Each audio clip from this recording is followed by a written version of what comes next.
नमस्कार विद्यार्थी मित्रों, आप सब कुशल होंगे।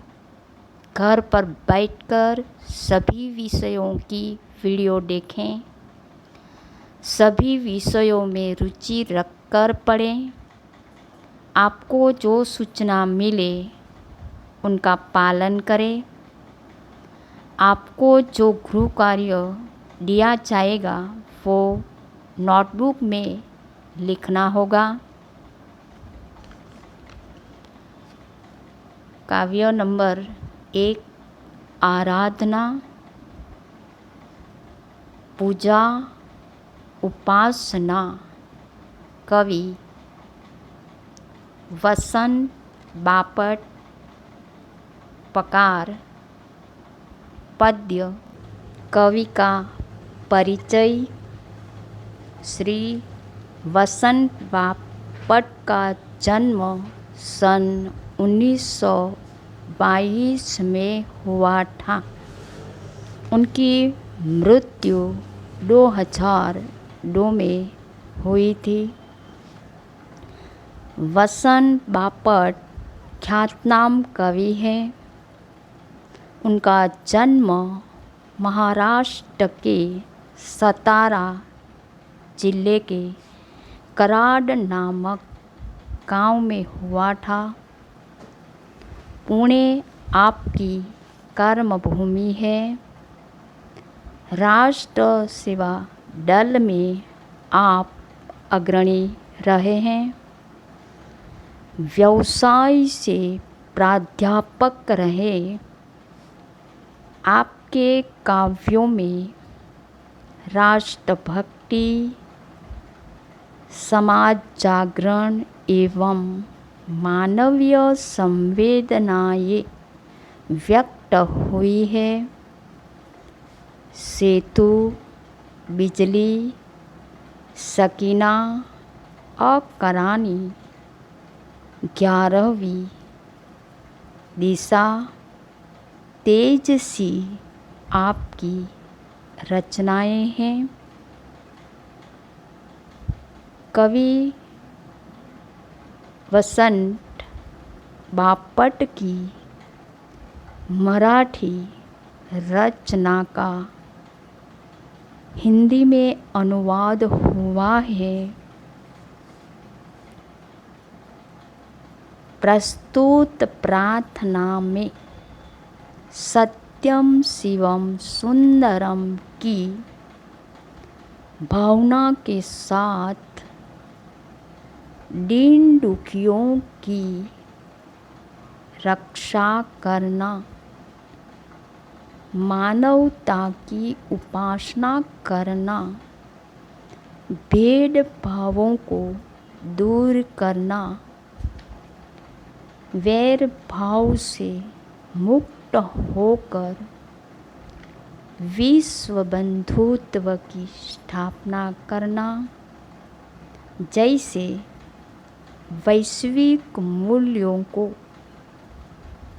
हस्तांतरण करने की प्रेरणा देने वाली यह प्रार्थना मराठी से अनुदित है। मंगल कामना। सब लोग अच्छे कार्य करें और सच्चाई का व्यवहार करें।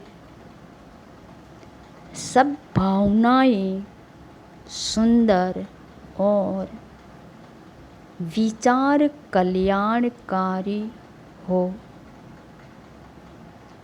सुखी लोग दुखियों की पीड़ा समझें और उसे दूर करें। मानवता की पूजा। लोग शूरवीर और धीरजवान बने। दुर्बलों की रक्षा करें। सभी लोग सारे भेदभाव भूलकर परस्पर मानवता का व्यवहार करें। संसार में सब जगह भाईचारे की भावना का पसार हो। विद्यार्थी मित्रों, अब काव्य का पठन करेंगे, आप सुनेंगे। देह मंदिर चित मंदिर एक ही है प्रार्थना। सत्य सुंदर मांगल्य की नित्य हो आराधना। दुखियारों का दुख जाए है यही मन कामना। वेदना को परख पाने जगाए संवेदना। दुर्बलों के रक्षणार्थ पौरुष की साधना। जीवन में नवतेज हो अंतरंग में भावना। सुंदरता की आस हो मानवता की हो उपासना। शौर्य पावे धैर्य पावे यही है अभ्यर्थना। भेद सभी अष्ट होवे वैर और वासना। मानवों की एकता की पूर्ण हो कल्पना। मुक्त हम चाहे एक ही बंधुता की कामना।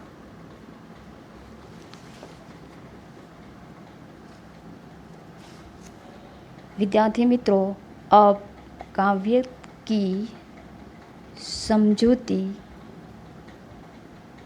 देखेंगे।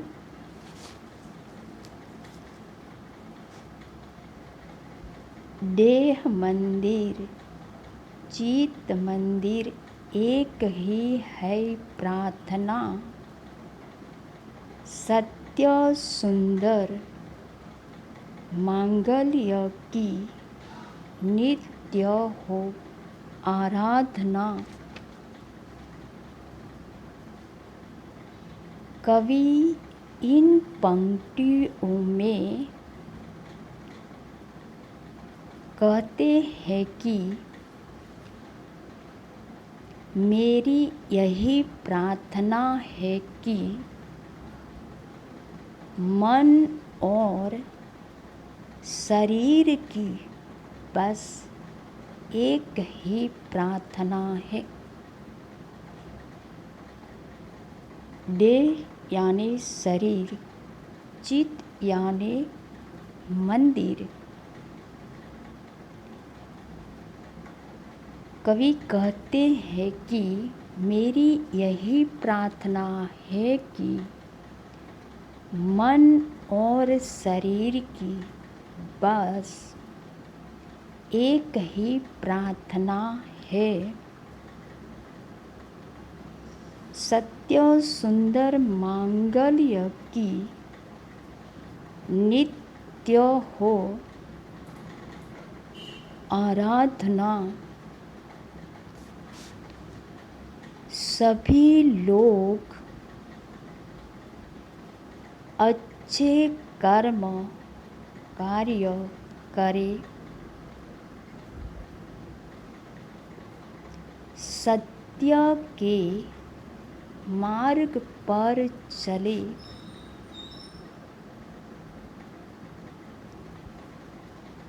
सभी लोग बात बात में झूठ बोलते हैं। एक झूठ छुपाने के लिए हजारों बार झूठ बोलते रहते हैं, तो उसे भूल कर सत्य के मार्ग पर चले।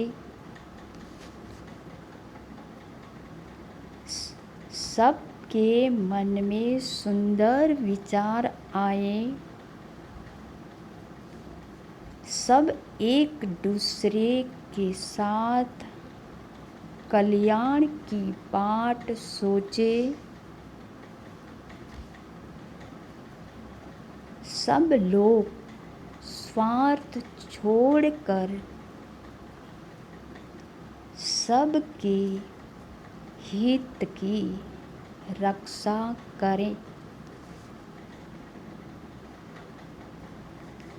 कवि सबके कल्याण की कामना करते हुए मांगल्य यानी मंगलकारी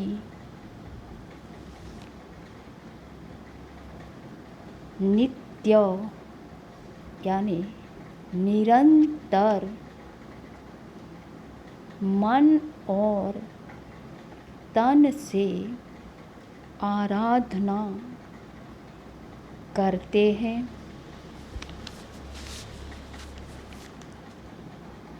दुखियारों का दुख जाए है यही मन कामना, वेदना की परख पाने जगाए संवेदना, दुर्बलों के रक्षणार्थ पौरुष की साधना,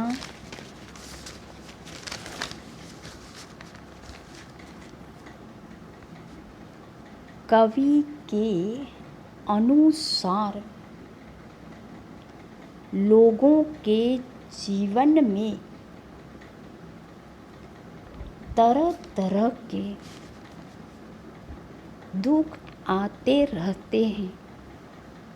कवि के अनुसार लोगों के जीवन में तरह तरह के दुख आते रहते हैं। दुखों से छुटकारा पाने के लिए कोई मार्ग नहीं सूझता। दुखों से छुटकारा पाने के लिए कोई मार्ग नहीं सूझता।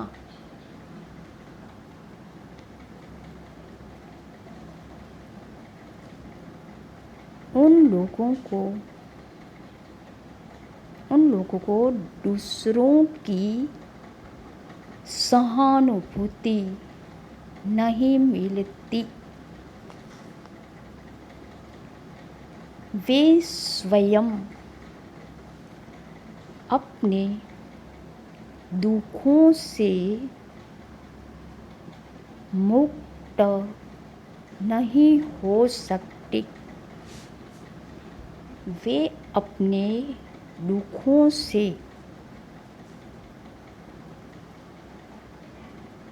मुक्त नहीं हो सकते। सुंदरता की आस हो मानवता की उपासना।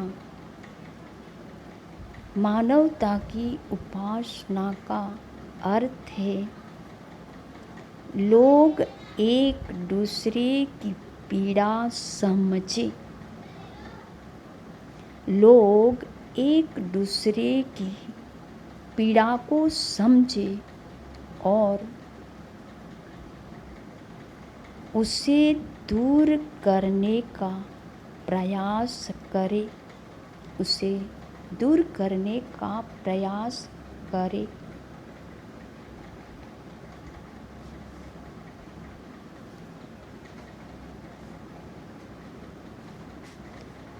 संवेदना यानी सहानुभूति, संवेदना यानी सहानुभूति, परखना, पहचानना,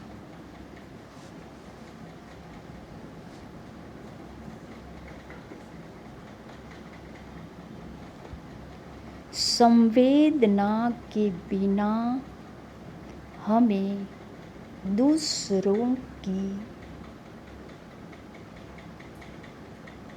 वेदना यानी पीड़ा का अनुभव नहीं हो सकता।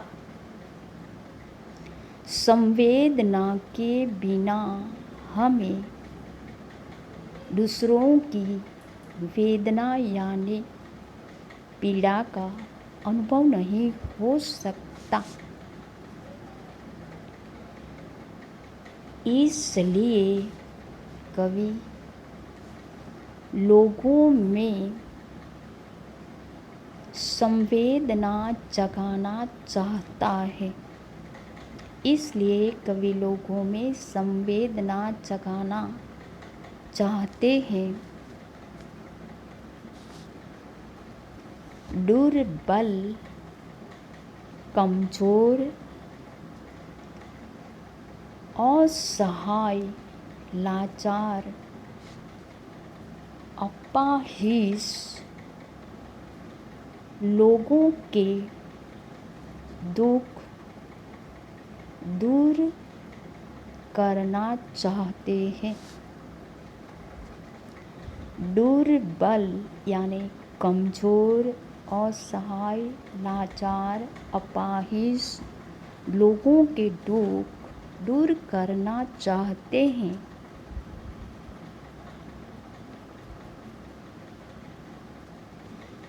दुर्बलों की रक्षा के लिए, कमजोरों की रक्षा के लिए रक्षणार्थ रक्षा के लिए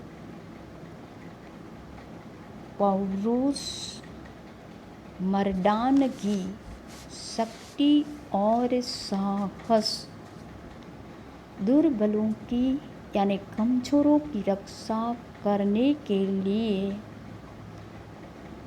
मनुष्यों में मर्दानगी, साहस और शक्ति का उपयोग करें।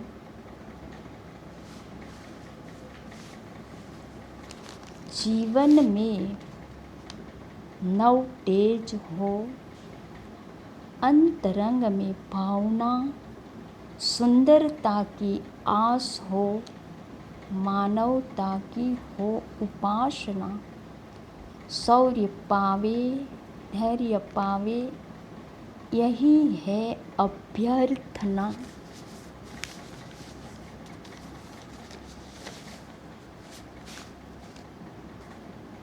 जीवन में नव तेज हो, नव तेज यानी नई चमक,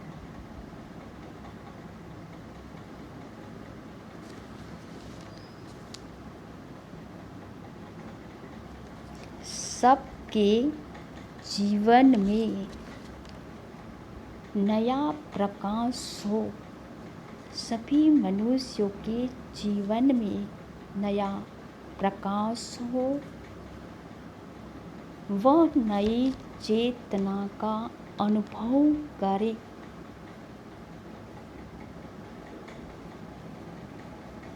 यही मन की मनोकामना यानी इच्छा है। वेदना को परख पाने जगाए संवेदना।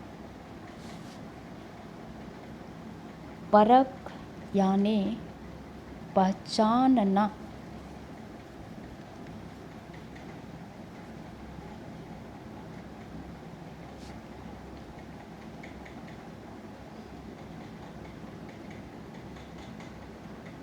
अंतरंग यानी हृदय, अंतरंग यानी हृदय, उसके हृदय में सुंदर और नए विचार आए,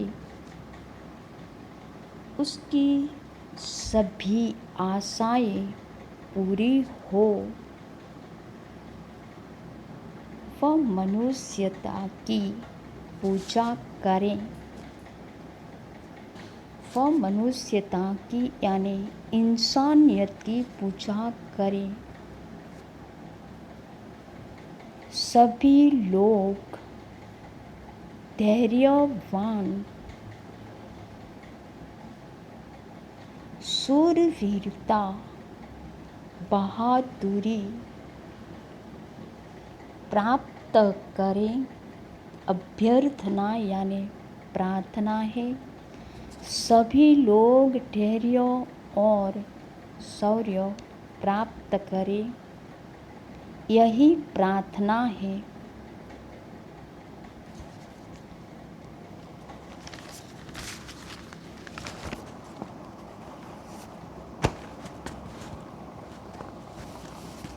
भेद सभी अष्ट होवे, वैर और वासना मानव की एकता की पूर्ण हो कल्पना। मुक्त हम चाहे एक बंधुता की कामना।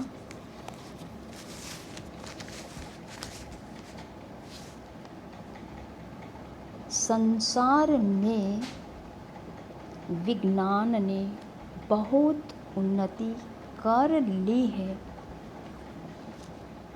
फिर भी दुनिया में ऊंच नीच, जाति पाति, अमीर गरीब आदि कई भेद भावों के कारण मानव समाज में ईर्ष्या, द्वेष और संघर्ष हो रहे हैं।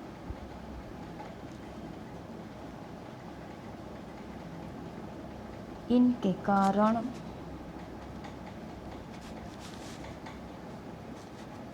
मानव एकता में बाधाएं, मुश्किलें आती है। मनुष्य मनुष्य के साथ सारे भेदभाव दूर हो जाए, किसी को किसी के साथ दुश्मनी न हो, लोगों की बुरी इच्छाएं दूर हो जाए,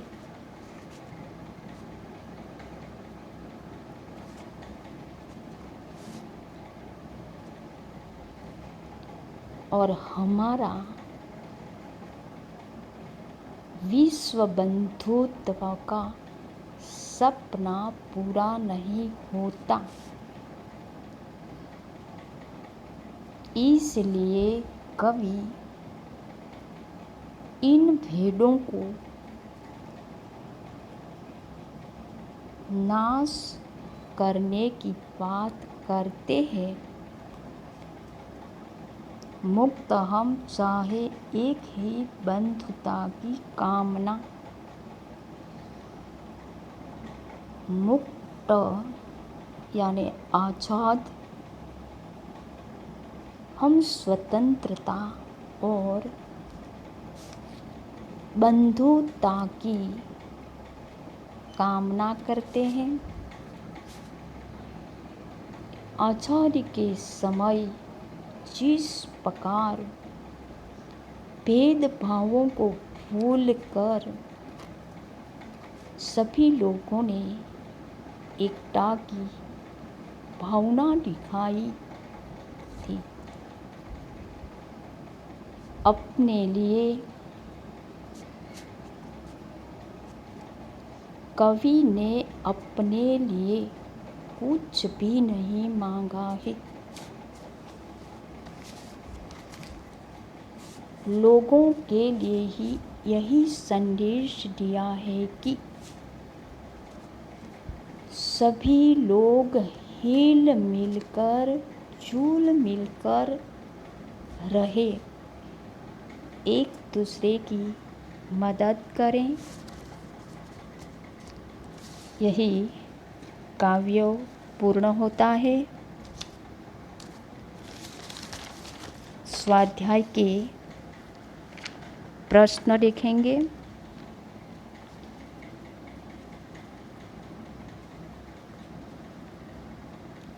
कवि नित्य कैसी आराधना चाहते हैं? कवि नित्य ऐसी आराधना चाहते हैं जिसमें सत्य, सुंदर और मांगल्य की भावना हो। कवि कैसी मनोकामना चाहते हैं?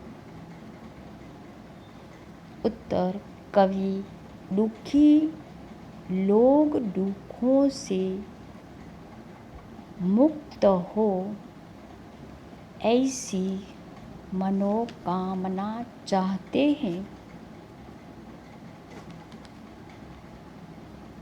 कवि दुर्बलों के रक्षणार्थ किसकी साधना चाहते हैं? कवि दुर्बलों के रक्षणार्थ पौरुष की साधना चाहते हैं। कवि किसकी अभ्यर्थना करते हैं? कवि सबके जीवन में नया प्रकाश आने की अभ्यर्थना करते हैं। कवि कैसी बंधुता की कामना करते हैं? कवि ऐसी बंधुता की कामना करते हैं जिसमें सब स्वतंत्र होकर भी भाईचारे की भावना से जुड़े हो।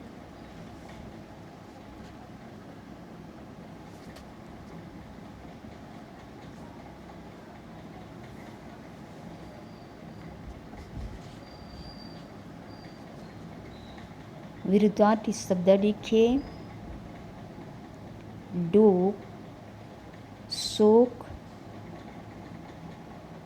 जीवन, मृत्यु,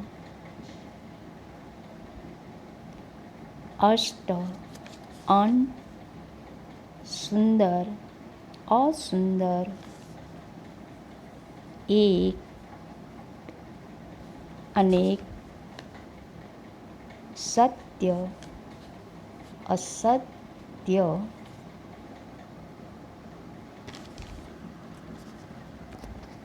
स्वाध्याय के